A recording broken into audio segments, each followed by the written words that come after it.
The next story in chapter 1 is about Henry Ford.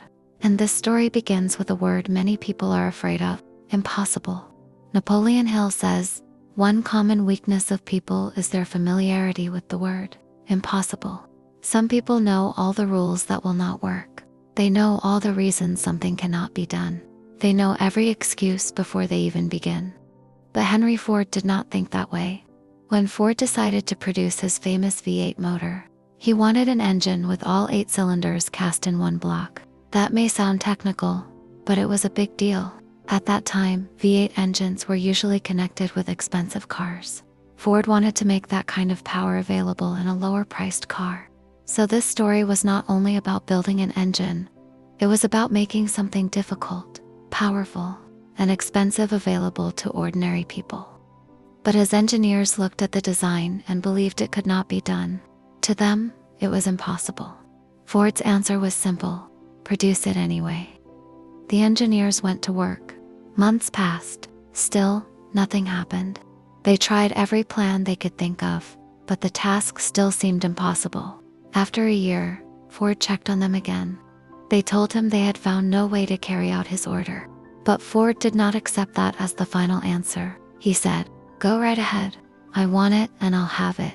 That line stayed with me, because Ford was not asking if it was easy. He was not asking if everyone already knew how. He had a definite desire.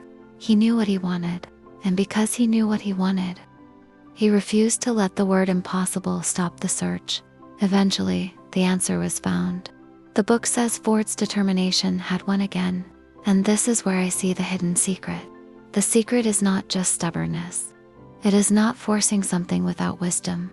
It is this: a definite desire gives the mind a command. When the purpose is clear, the mind begins to search for a way. But when the purpose is weak, even a small obstacle can feel like the end. Henry Ford did not succeed because he accepted every limitation placed before him. He succeeded because he knew what he wanted and continued until a way was found. Napoleon Hill says, one of the principles of success is desire, knowing what one wants.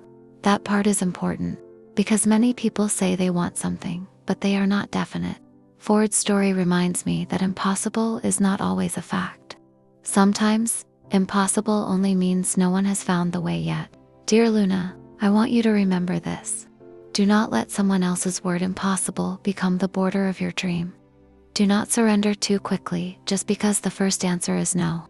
The hidden secret in this story is this: a definite desire, held with determination, trains the mind to keep searching until it finds a way.